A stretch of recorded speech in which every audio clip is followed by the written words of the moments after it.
What's going on, Soul Tribe? I salute the divinity in you, and welcome to my channel, Alchemist. Justin here, and are you ready to work with those energies this week? This is a jam-packed week. We have four planets that are four celestial bodies that are going to be moving into new signs. So all kinds of new conversation happening to different areas of our charts that are getting activated. The sun and Saturn are having a harsh conversation right before the sun is going to be right before the eclipse that's going to be happening. So this is an interesting set of transits. It's a very active buildup, and it's already been kind of building up here. But now this is where the energy start getting tumultuous. So we're going to get into all that here in a moment. But if you're new here, again, my name is Justin. And one of the things that I do on this channel is talk about the Celestial News Weekly. And that just talks about where the sun and the other classical planets are at, what transits they're going through, what signs are going to be most affected, and how to most practically work with those energies. So once we get eyes on the sky, it makes it easier to navigate for sure. At least you can start to anticipate, when things are going to start looking a little more active here. So let's go ahead and get into this thing because I'm going to be covering the week of September 18th through the 24th. 2025. So let's go ahead and jump into that because on a Thursday, start off with the easy stuff. Because on the 18th of September, Mercury is going to enter into Libra. And I got the chart up here. There's Mercury chilling in lovely Libra. And that's going to happen at 3:05 a.m. and that's going to be Pacific time. Now, I like this. I like Mercury in Libra because Mercury does well in an air sign. Libra is the cardinal air sign. They're active or yang in nature. They're ruled by Venus. So when you think about that, like Libra is where the ideas first happen, the initiators of thought, and there's a lot of creativity with that, potential that you can do with that. And I think here with Mercury, this would be a great time for just really enjoying conversations. There's a tactfulness that I personally really enjoy with Libra, but this is, I think, a great time to really be mindful, of making sure that think before we respond, react to certain things. Because when you're thinking about that, when you think about the air, once that bell is rung, the thing has been said, the action has been done, there's no taking that back. The next thing is just that what's going to be the next set of decisions, what are going to be the next actions. So I would be mindful about that just with Mercury in Libra, especially being with it right now, still being kind of co-present, just entered into so co-present with Mars. Mars is about to exit out of here. But just for this, at least for this little bit while they're together, even though it's a little wide of an aspect, just being kind of mindful of that, any sort of tensions there. But otherwise, I think that Mercury in Libra can be very inspired. I think that this is a great one for creative writing. I think of like poetry or some kind of like spoken word. I think of music. This is, I think, great for that. Going to like different galleries and things, just going to appreciate the aesthetics, give the brain a different type of workout, work all facets of it. Thinking, going somewhere and what does this make me feel? What do I think about this thing? What do I think they were trying to convey in this thing? Pay attention to the nuances in conversations, people's words. That's always really fascinating. Just like little random bits like that. I think that Mercury is powerful here. I think that this can be, I think, a great time for collaboration. I think that Libra does well. The air signs do well when we're talking about communicating and things like that. Talking about different ideas, talking about, debates and challenges. Again, looking for a balanced approach, when we're coming with Libra, getting another opinion, coming with holding. I think that the neat thing about Libra, that they get that tendency of like maybe playing devil's advocate, but sometimes like you can appreciate that because it shows that they have the capacity to hold space for conflicting views, and it's not necessarily subscribing to things, but it at least kind of understanding where it's coming from, so then where it's like, okay, where I see where you come from, I'm gonna go over here now, so something along those lines is what I'm really kind of getting with this energy, just considering, just right now with how it's still just kind of still co-present with Mars there. So, but otherwise, I think a really kind of great time for journaling, doing any kind of like drawing, any kind of like art therapy, So anything along buying art, things like that, maybe looking for some new music to listen to, something to kind of bring in some new fresh energies in the mix, just working, firing different synapses in the brain. So yeah, that's what I'm thinking about with that kind of Mercury in Libra. Now, next we get to Friday, which is going to be the 19th of September, and then we get Venus that's going to be entering into Virgo, and that's going to happen at about 5:39 a.m. and that's again that specific time. Now, the one thing that I like about this off the bat here is that if you look at again, if you're looking at the chart here, this puts Venus and Mercury in mutual reception, where they're not speaking with each other by signs necessarily, being right next to each other. There's still this connection here between Mercury being in Venus's domicile and Venus being in Mercury's here. So that's already kind of nice there off the bat, because otherwise this is a trickier placement for Venus. This is where Venus finds itself in its fall. And when you have a celestial body in its fall, it's where it feels a bit lowered. And look at that, the moon just greeting greeting Venus. And so, pay attention to the shift here. It's interesting now that I'm talking about that, the fact that the moon is so close there. Pay attention to how these energies shift as we get into to Libra, or get into Venus and Virgo. Because another thing that's not so great about this is that now, just by whole sign, Saturn and Venus are opposing one another. So now there's this tension that's going to be starting to build here while Venus is moving along here. It's going to have a nice conversation with Big Papa first.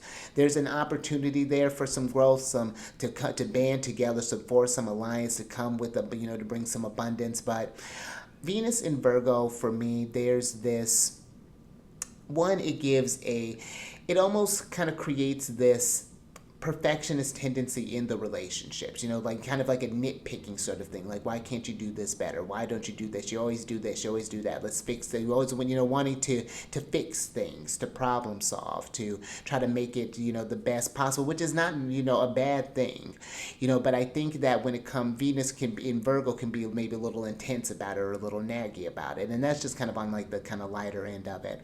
But one way I could see this kind of being really nice is, instead of, as opposed to pointing fingers at it, it's like, how can we be better in this situation? And not, we in, whether this be whatever relationship we're talking about, between friends, between, maybe between a parent, between a lover, between an enemy, whatever that's looking like.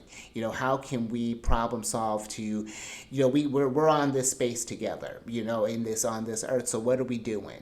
How do we need to move so that we may not necessarily have to get along, but we can at least move around this thing and get the most that Venus is and Jupiter, trying to offer in this.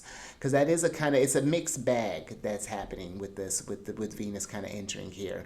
It's got some support, but it's definitely something where it's going to take some effort, I think for sure there.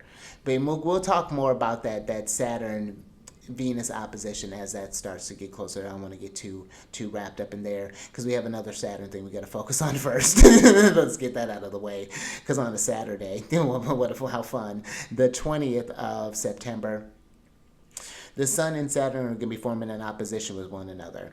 And this is going to be happening at 28 degrees and 30 minutes. The Sun is in Virgo and Saturn is in Pisces. And here's that on the chart here.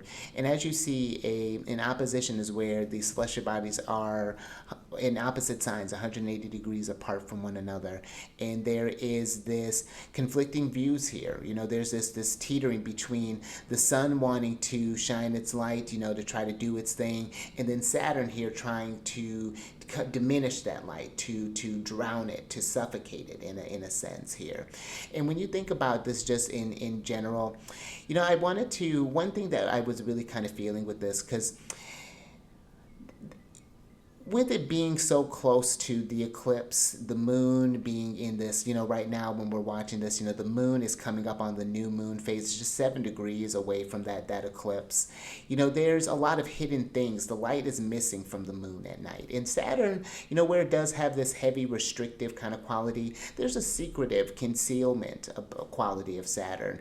A thing, and I know that Neptune can get a lot of this, but Saturn's like an OG with that. Saturn can represent the things that have false appearances. It's a deceitful kind of energy. And when you think about that with, in relationship with the sun, of course, on a bigger aspect, this could be some sort of like government thing, some kind of like world leader thing, some kind of secrets that are maybe getting ready to happen that are going to have, with Saturn in the mix, some long-term implications. And so we should do something. It's something where I think the sun in Virgo is trying to figure out how to make sense of what it's feeling, because there's a shift in the air, and we're going to have to figure out what to do, whatever that means for you.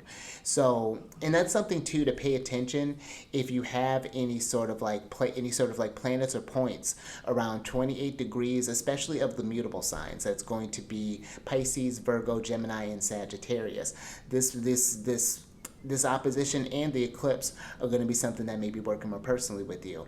But this is something that, keep in mind, when the eclipse is happening, it's separating from Saturn, but something's happened. I don't think that that's to take away from that.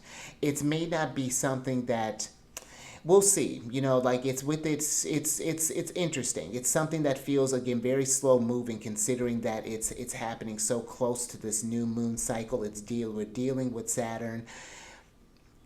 So just something to really kind of pay attention to there, just on a kind of global scale. I would be mindful of. There's obviously going to be big things happening, but I think there's more smaller things that we want to tune into as well, to not let those get drowned out in what by distractions and things like that. So I think there's something about just keep making sure with that sun in Virgo, keeping our wits about us. So that's just on a just kind of a collective scale. On a personal scale, this could be feeling that sense of you wanting to maybe figure out how to, with that sun in Virgo, how to best be yourself, how to just do the things that you want to do while having all these oppositions from Saturn, the hindrances, the obstacles, the things that feel like it's plotting against you, you know what I mean? The depression, all of those things that Saturn brings. Saturn's bringing a lot of, heavy feelings into this, and is trying to cloud up and throw the Virgo energy off. But we got a lot of Virgo energy in this. There's a lot of support I think, in this, over, even though it's as tough as it is, and let's kind of get into the next energy here, because Sunday is going to be this when the eclipse is happening, and it's happening at 29 degrees and 5 minutes of Virgo, and it's happening at about 12:54 p.m. and that's Pacific time. Now, the eclipse, when we're talking about solar eclipses, these are new beginnings that are happening. Here's it on the chart if you're watching the video here. And there's a lot of things that are getting ready to shift here as well. The moon's going to move into Libra, sun's going to move into Libra, Mars is going to move into Scorpio here. Everything's at like these end cusp here. And those are, you'll hear sometimes where they'll talk about, like, you'll hear people talk about like critical degrees and like, those kind of aspects. And that's because those are the bounds, the end degrees of any zodiac sign are usually the bounds of Saturn or of Mars, and those are the two malefics. So of course there's some kind of tension, some sort of something when you're dealing with these end degrees that's going to be a bit tougher than what would otherwise be, because now it's that malefic that is calling the shots in an interesting way. So this eclipse, this is new beginnings that are happening, and this is one where, with all these planets, that are moving, and then the sun moving, do check the Virgo sector of your chart, the Libra sector, and we're going to be checking the Scorpio sector as well. Now, with Mars going to be moving there. But to give you just an example of how this may be working personally with you, I know someone very, very close to me that they have Venus in Libra, and they're in a Venus year actually this year, and they have Venus at 28 degrees of Libra in Gemini, or excuse me, 28 of Venus in Gemini, and so Venus is going to the houses that are lit up for them right now. Saturn's in there. They have a Leo rising. Saturn's in their 8th house of death, inheritances, other people's resources. And Venus rules their 10th house, career ambitions, public life, and their 3rd house, which is neighbors, siblings, friends, things like that. So right around this point is very active for them, in that they just had someone, it's actually a friend of theirs, 11th house, a friend of theirs sibling third house, just it moved, it inherited their house because that friend just passed away it had passed away not too, but about a couple of years ago, but this is now we're talking about eighth house themes. And so they inherited that house, that's across the street from them. And now they're experiencing some issues, that Saturn squaring the Venus there. And so now there's this new thing, there's been a bit of troubles that have been coming up in that neighborhood sphere as of late. And so now they're trying to do 11th house, think about what the future is, how we're going to do, what are some things, how do we reconcile this relationship. So, and it's been kind of a rocky period over this time there, even though they're in a Venus year. So they got everything squaring Venus right now. So that's how I would say, why I say, especially if you have things at like end degree points, that's just a rough example of how these things could show up for you. So this is why it pays to just see what houses are second, and then it just like the story just falls together almost eerily. So that's just something to think about with this eclipse. Yeah, there's definitely a lot of beginnings that are happening there. And if this is something where if this is forming more kind of harmonious aspects, maybe this is happening around like Capricorn or Taurus, or maybe this is happening in Scorpio or Cancer. Maybe this could be a time where you can begin something bigger. It may have a bit of a rocky start there with that eclipse energy, but might be a chance to begin some new things. So just something to think about there with this eclipse for sure. Now on the last day here, Monday, we've got a pretty jam-packed day here. The 22nd of September. First off, Mars is going to enter into its domicile with Scorpio at about starting the day off a little shortly, about 12:54 a.m. and again that's Pacific time. Now the chart I have up here is actually the chart of the sun, but as you see here, Mars is about 17 minutes into Scorpio. Now with Mars entering into its domicile, Mars is strong here. Mars is fierce here. Because when we think about Scorpio, they're the fixed water sign. They're traditionally ruled by Mars, and they're receptive or yin in nature. Now, this could be, I find when we're thinking about Scorpio placements, there's a strong focus with Scorpio. There's an intensity when they're feeling something, when they're on the right track. This is, Mars in Scorpio is once it's on the track, it's not going to stop. It's going to, it gives me like I think of like the drill, or that's a sort of like, it's sort of like visual that I get sometimes with that, looking for the water underneath the earth type of energy. Mars is moving through the emotions in Scorpio here, and uses the emotions to fuel what it's doing. And uses that to be able to sustain that and to be able to hold the emotions. And that's not just for like, that is, and we'll get into that in a minute, but on a more constructive sense, I really think that Mars here can hold that, take that Mercury energy, that we're thinking about ideas, working on new creative endeavors. Now the moon's in Libra, and thinking about just kind of harping back to that Venus in Virgo real quick. Venus is good with finances. Could be where figuring out how to take some creative endeavors and market that. Put your stuff out there. Focus on. This could be a really prolific time. Now, there is, however, when Mars is still the lesser malefic. And where it is strong here, it could still whip up some trouble, even though it's in a strong placement. Now, this could be where, for example, there could be this obsessive quality, I would think, with, kind of Mars in Scorpio, that once Mars sees something, it wants it, it's not going to stop till it gets it. There could be this especially getting stuck, like holding like anger and things like that. But even getting into, Mars can even represent, it's not just all that sense of like aggression and things. Mars can take away the energy from you, and kind of snatch that away, cut that out. So there could be even this sort of like hopelessness sometimes that can come with the Mars, so that's something to be aware of well, and being able to figure out how to navigate these feelings. When I think of Scorpio energy, and when I've Scorpio's and this is actually a time that I've been kind of keeping an eye on, because this is going to be squaring some of my Leo placements, especially my Mercury and my Venus placement. And one thing that I've personally found whenever I'm feeling a lot of, tough kind of Scorpio transits are bitter things, whether it's like if you, and this is one for this example, I would, check with your talk with your doctor about this, but St. John's wort, especially if you're taking any kind of like pharmaceuticals, but St. John's wort is a really lovely one. If you, it's a bitter tea. I might probably mix it with something, probably have it like, probably good with like lemonade, but just like some kind of other herb or things like that. It's maybe just some honey or something, put a little honey, a little lemon in it, but it's a really helps kind of move that bitter taste. Dark chocolate, I just find it helps you pull you out of your emotions and just into the back into the body, and it just helps make those difficult emotions more like easier to swallow in a sense. When I think about Mars in Scorpio, you want to kind of, that's like kind of sweating that stuff out. That would be where if you're feeling a lot of things, going for a run, going for a workout, helping get those energies moving so that they just don't get build up, and then Mars does something like this, real focused destructive thing, and it gets out of hand. So that's just something that I would pay attention to with Mars and Scorpio.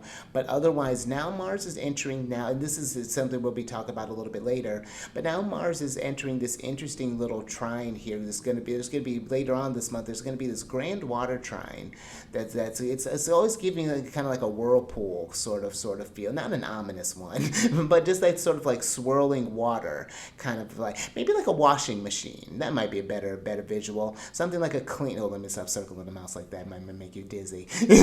But that's the kind of visual that it gives me right now. So that's something that's going to be building up here soon. Yeah, between Mars, Big Papa, and Saturn.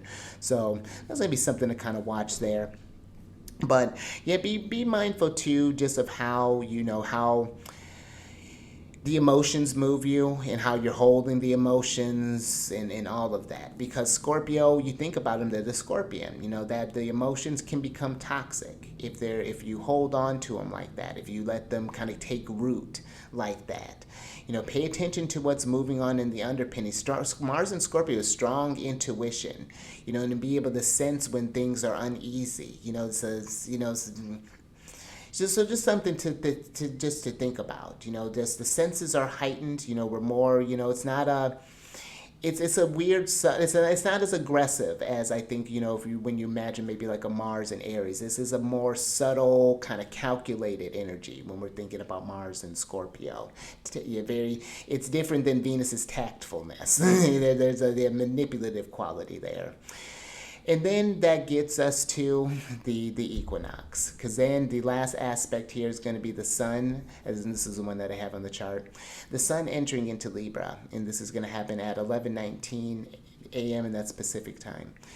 Now, when we're at the equinox points here, this is just whatever hemisphere that you're at. This is a turning point for the seasons, and this is a time where the balance is shifting from whether it's from more day to more night or more night to more day. When we're reaching this point of Libra, and this is where the sun enters into its fall in Libra. And when the sun, because when you think about that, it's not that. I think what happens is that with Libra is an air sign, just like Aquarius and Gemini. So there can be an overthinking quality to Libra. Not sure which option to take. It's not that I don't even think necessarily they don't know the options. It's just I think that Libra weighs all the options, but then it's just like which one's going to get me the results that I want. They all seem appealing, and then there's a questioning of the will, and that could where the sun comes in. Now it's getting more cerebral than the sun is normally, because the sun is used to in Aries just being. It doesn't ask what is meant. No, I just do.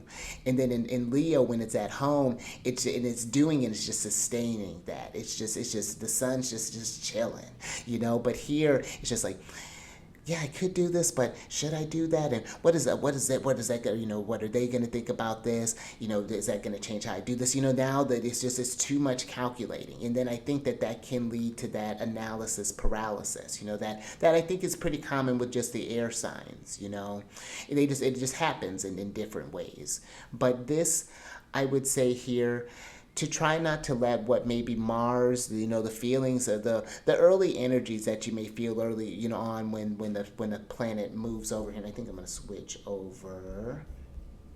But when a planet moves over, it's to, okay, things are moving, things are changing. What does that mean for me going forward? How can I keep, what actions, what decisions do I need to make? Because with Libra, the things have to get done, because otherwise the scales do just sit and then nothing happens. There has to be an action for there to be some kind of reaction. If we want some sort of change so that it can better support us being on the path that we want to do. And it's not going to necessarily say it's going to be easy. Whatever these changes, this could be where maybe you're wanting to change a new job, maybe you're wanting to move to a different home, maybe you're wanting to have children, maybe you're wanting to have a relationship, you want to find your faith. There's a lot of, I think when we get into sun kind of questions and these sort of these peaks in points in life, this is a time to be really thinking, what do I do moving forward? How am I initiating, from this point? The time, the clock, despite what's going on around me, the clock's still ticking. The things are still moving. And that's not to bring about that, that Mars and Scorpio, bring about that sense of anxiety or anything along those lines. Because now the malefics are, and that's something too to keep in mind too, the malefics are both in water signs, so this is really kind of getting into the emotional space there. But Big Papa's there too, really kind of helping, trying to smooth that out, to help us be mindful of how we initiate, that Cancer energy. We just got to pay attention to what we're holding on to and how we're moving through that, and how we let that, how we let those feelings grow. So it's a very interesting energy as the sun reaches this marker here. This feels like it's a very interesting period on this quarter, of between the sun going between Cancer and Libra. It's been pretty jam packed. It's been a very active, period. Let's just be active quarter, we'll call it, again, because depending on what hemisphere you're in. But the interesting thing is just what are we going to do going forward, between now and the solstice, between, when we get to Capricorn season. What is this quarter going to look like? There's some interesting, I just kind of looking at the next couple of months ahead. October's interesting. October's an interesting one, and I'll get into that definitely more here once we get into the first of the month. There's a wild thing going on in Capricorn. There's a wild, interesting thing going on between the Sun, Venus, and Mars in Capricorn that we're gonna kind of be curious to see how that's gonna show up there, because that's gonna be kicking off. Capricorn season's kicking off there, but this is not the time to be, because as you can see, it can get really easy to overthink things, to get too far in the future, and that can get us too detached from the present, because it's the actions that we're doing now that determine how things are going to go forward. So take those feelings, those things that, what feels in alignment for you, what is this what I think the action that I want to take here? Because it's the Sun in Libra, it's like weigh your options, write out a pros and cons list. Is this how I want to, initiate my whatever going forward in this section of my chart? And then sustain that with Mars, sustain that feeling that this is going to get me to a better place, whatever that's looking like for you. Mars and Scorpio can help you move through that, create some sense of a little bit of ease in this, even amongst the challenges to come. But now, a big portion of this is, is going to be winding down here over the next couple of weeks here. So this is now, it's just kind of getting settled, getting settled into this new chapter, just kind of shaking it off, and know that we're going in this together. We're navigating this waters together, and I think that together we can just, we can really achieve great things, whatever that looks like, and and overcome these challenges that tend to come from time to time. So. But yeah, that's all I got for you there. I had a lot to cover in this one, but hopefully you found that helpful there. And if this is something that you want to work more, see how this is showing up more in your chart, get an idea whether it's working with your natal chart more, or if there are any sort of like elections that you want to plan from going to plan a trip to. I just got, as you can see, I just got a haircut. I did an election for that one. This is what I mean too. This is just a, like now little sidebar here. Just an example of just like how when I say like of working with the energies. I'm in the middle of a little short story.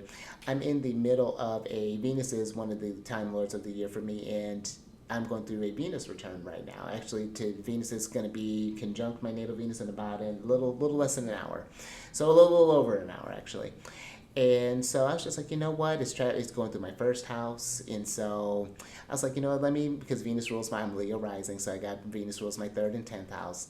So I was like, you know what? Let me go find a barber Venus around my neighborhood, third house, to affect my public appearance, 10th house. And so it's just like those are ways that you can, when I say like working with the energies, and you can see when these things are coming up. It's not just all things just happening to you; it's you making things happen. And that's what I always try to convey when we're working with this stuff here. And that's what one example of how that can look like there. So hopefully that little personal example was a little help. But these little examples, I'm gonna try to do more of that, throwing little examples of stuff when I notice things like that happening there. But yeah, all of that is available in the description box. There's a link to book a consultation with me. So definitely check that out if that's something that you're interested in. And there's also, if you have any questions about the services that I provide, there is a link for my email down there. So definitely check that out. And then there is a playlist for the lunar shenanigans. And that's where I talk about the astrology of the moon, what sign it's in, what phase it's in, when it happens to go void of course, and then just to get a feel of the week. Because you'd be very surprised to see how lunar transits manifest. I've been actually really kind of taken aback a bit by how just what you would think would be just a small, just kind of quick transits there, how impactful the moon really can be. So if that's something that you want to follow, kind of learn to get in sync with the rhythm of the moon, because the moon controls the populace, closest celestial body to us. When we think about the moon there. So if that's something that you want to learn a bit more around, get in sync with the moon, check out that playlist there. I'll do videos weekly on that one. And then I do this series that I'm doing right now of different celestial bodies in different zodiac signs in different houses. I'm actually about to do a Mars in Scorpio placement next. So that'll be coming out here soon. But yeah, I have a series all laid out in playlists for you, so that's available. Check it out. And if you have any requests that you want to do, whether if you just request or if you just happen to list your placements in the comments, that's where I got some of these from. I was just like, oh, they just put that there, so I'm just like, oh, let's just do those ones, since I know these people have these placements and that's what they're here for. So definitely do that. But until next time, stay mindful out there. Stay mindful out there. Just keep your wits about you. You keep raising that vibration through the roof. And I will catch you on the next one. A little less cushion here now. Later.